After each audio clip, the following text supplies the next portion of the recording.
Good morning বন্ধুরা, কেমন আছো সবাই? আশা করছি তোমরা সবাই ভালো আছো আর আমিও ভালো আছি। আজ অনেকদিন পরে ক্যামেরাটা অন করলাম, ব্লগ ভিডিও করার জন্য অনেকদিন পর ক্যামেরা অন করলাম। এখন সকাল হয়তো 9টা বাজে, এক্স্যাক্ট টাইম বলতে পারলাম না। ওদিকে ভাত বসিয়েছি, এদিকে আলু কুটছি, ওদিকে ভাতের পাশাপাশি ডাল সেদ্ধও বসিয়ে দিয়েছি। ডাল করবো আম দিয়ে, তাই। আর উচ্ছে কুমড়ো ভাজবো আর ভেন্ডি আলু চচ্চড়ি করবো সেই দিনের মতন। কারণ গতকালকে কোনো কিছু রান্নাবান্না করিনি, সেই কারণে আজকে রান্নার চাপটা একটু বেশি। আর জানি না কতদিন আবার নিজেকে ঠিক রাখতে পারবো। যতক্ষণ ঠিক আছি ততক্ষণ পর্যন্ত ক্যামেরাটা চালু রাখি। আর উঠতে উঠতে অনেকটাই দেরি হয়ে গেছে বলে ক্যামেরার দিকে তাকিয়ে কথা বলতে পারছি না। তোমরা একটুখানি অ্যাডজাস্ট করে নিও। তো আজকে অনেকদিন পরে ছাদের মিস্ত্রি এসছে। আর গতকালকে টিন দিয়ে গেছিলো, মানে শেডে যেই টিন দেবে সেই টিন পাচ্ছিল না, তার জন্য দেরি করছিল। সেই টিন দিয়ে গেছে গতকালকে, আর আজকে মিস্ত্রি এসছে, কাজ হচ্ছে উপরে। মানে এতটাই পরিস্থিতি খারাপ গেছে যে স্ট্রাকচার হয়ে গেছে, সেটা তোমাদেরকে দেখাবো না। ছাদে গেছি না, হাতে ক্যামেরা নিয়েছি না, ভিডিও করেছি, কিচ্ছু করিনি। তার জন্য দেখাতেও পারিনি। একটা আলুতেই হয়ে যাবে, আর একটা ছোট্ট দেখে দিই, কারণ দুবেলা খেতে হবে তো, তার জন্য। ভেন্ডি আমার শ্যুট হয় না, নাল নাল কোনো কিছুই আমার শ্যুট হয় না। পিচ্ছিল জাতীয় সবজি বা ডিম আমার সহ্য হয় না, কিন্তু কি করব, এতদিন নিরামিষ কী খাবো। গতকালকে তো কোনো কিছু রান্নাই করিনি। ওই ডাল ছিল, আম দিয়ে ডাল ছিল। দুপুরবেলা শুধু পটল ভাজা করেছি, ব্যাস, ওই দিয়ে খাওয়া। আর রাত্রেবেলা ডাল সেদ্ধ, আলু সেদ্ধ, লঙ্কা দিয়ে, কাঁচা তেল দিয়ে। তার আগের দিন করেছিলাম সোয়াবিনের তরকারি আর উচ্ছে কুমড়ো আলু দিয়ে ভাজা। সেই তো রান্নার মতনই করে থাকলো, কেউ আমরা খেলাম না। আর কি, একবেলার ভাত আরেক বেলায় গড়ালো। চলো, এই ভেন্ডির তরকারি করব, তার জন্য আলুটা কেটে দিলাম। আর এটা ধুয়ে ভাজা বসাবো, তারপরে গিয়ে ভেন্ডিটা কাটবো, তারপরে গিয়ে উচ্ছে কুমড়ো ভাজা। আর সকালবেলা ওই আম ডাল করবো, ডালের সঙ্গে বেগুন ভাজা দিয়ে ওকে খেতে দেবো, আর আমি শুধু বেগুন ভাজা দিয়ে খাবো। পরে আসছি। তো বন্ধুরা, এই ভিডিওটুকুর এই অংশটুকু হচ্ছে সোমবার।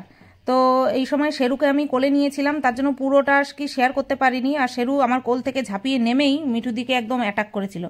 তো আমাদের যেহেতু জ্ঞাতির ওষুধ পড়েছে, তোমরা সবাই জানো, পুজো টুজো দিতে পারবো না। তো তার জন্য মিঠুদিকে বললাম ননী সোনাকে নিয়ে যেতে।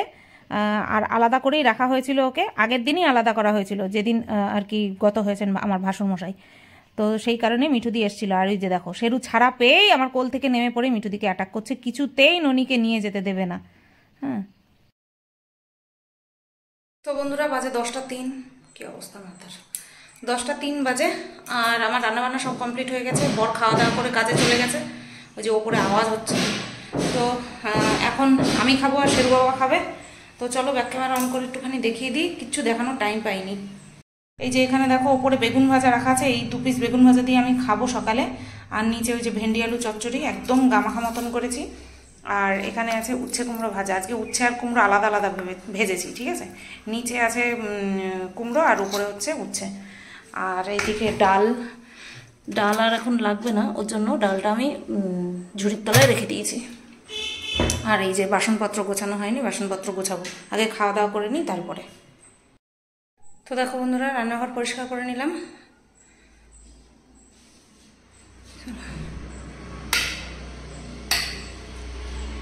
10টা 50 বাজে, আর রান্নাবান্না কমপ্লিট হলেও রান্নাঘর মুছলাম আজকে 3 দিন পর। যে রান্নাঘর একবেলা না মুছলে পরে আমার সারা শরীর গোলাতো ঘেন্নায়, সেই রান্নাঘর আমি 3 দিন পর মুছলাম। মনে আঘাত এমন লেগেছে গো, কোনো কাজ হাতের থেকে সরছে না। যাই হোক, অনেক কষ্ট করে করলাম, যে রান্নাঘর পরিষ্কার করে নিলাম। আমার শেরু বাবা ওই যে বসে রয়েছে, বাইরের দৃশ্য দেখছে জানলার পাশে বসে বসে। মিস্ত্রিরা উপরে কাজ করছে, তো যখন তখন আসতে যাচ্ছে, ছাড়া থাকলে পরে অসুবিধা হচ্ছে, তার জন্য ঘরে আটকে রেখেছি, তাই না বাবা?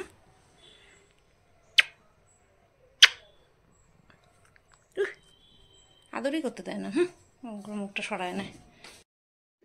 তো বন্ধুরা দেখো, এই যে আমি ছোট্ট করে দেখাচ্ছি, আমার এইভাবে ক্যামেরা ধরতে মুখের সামনে ভালো লাগে না, তোমরা জানো।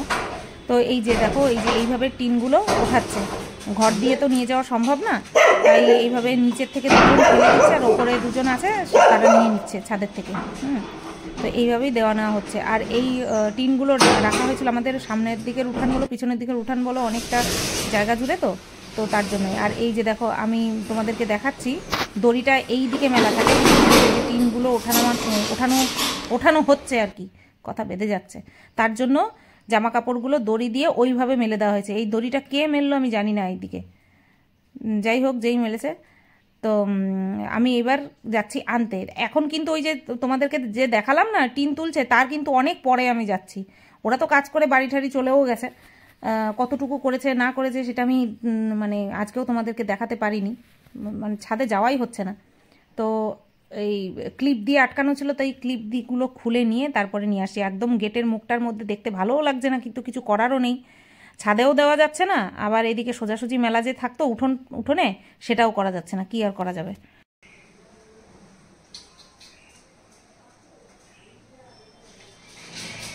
তো বন্ধুরা 2:52 বাজে, আর স্নান টান করে এসে এই জামা কাপড় নিয়ে আসলাম, এবার খেতে যাব।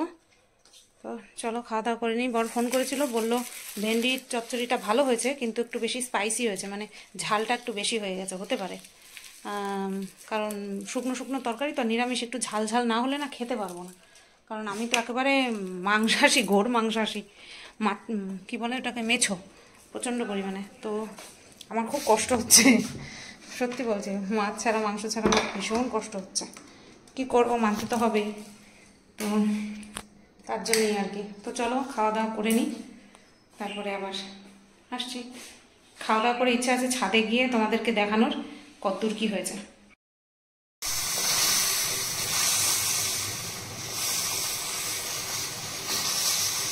গুড ইভিনিং বন্ধুরা, 6:30 বাজে, চা বসিয়েছি দেখতেই পেলে। তো চা বসানোর আগে চাল ভিজিয়েছি, আর ফ্রিজে যেই তরকারিগুলো ছিল, ভেন্ডি আলুর তরকারি আর ডাল, সেটা বের করে রাখলাম, বের করে নিয়ে তারপরে গিয়ে চা বসালাম। মুড়িও বাড়া কমপ্লিট, এখন শুধু আরেকটুখানি ফুটবে, চা পাতা দেবো, নামিয়ে নেবো। এই যে ও বাবা, একটু একটু গরম লাগছে, আবার একটু একটু ঠান্ডা লাগছে, কীরকম ওয়েদার সেটা মানে বুঝতে পারছি না। ফ্যান ছাড়লে পরে হালকা একটা কাঁথা গায়ে দিতে হচ্ছে, আবার ফ্যান না ছাড়লে পরেও গরম লাগছে, এই হচ্ছে অবস্থা। এরকম করতে করতেই ধপ করে গরম পড়বে, ব্যাস ফ্যানের তলার থেকে সরাই যাবে না, এরমই হবে। আর এবার তো শুনছি নাকি বিশাল গরম পড়বে, প্রত্যেকবারই বলে, আর প্রত্যেকবারই বেশ গরমের তাপমাত্রাটা বাড়তেই থাকে। শীত তো এখন নেই বললেই চলে, আগে তো ডিসেম্বর জানুয়ারি ফেব্রুয়ারি টানা ঠান্ডা থাকতো, এখন তো জানুয়ারির মাঝামাঝিতে গিয়ে ঠান্ডা শুরু হয়, আর মার্চ পড়তে না পড়তে ঠান্ডা উদাও। জানলা দিয়ে বেশ মিষ্টি মিষ্টি হাওয়া আসছে। 10:03 বাজে, এই কিছুক্ষণ আগে বর বাড়িতে আসলো, আর সাথে সাথেই হাওয়া ছাড়লো, ঝড় হচ্ছে, কারেন্ট চলে গেছে, এটা ইনভার্টারের আলো জ্বলছে, আমি বাইরে আছি, ভালো হাওয়া, ঝড় ছেড়েছে, শুনতে পাচ্ছ আওয়াজ হাওয়ার? কালবৈশাখী কি পড়তাছে ঠুং ঠাং করে, টিনগুলি উপরে লাগাইছে কিনা ঠিক মতন কে জানে। হ্যাঁ, তা টিন উপরে তুলছে না।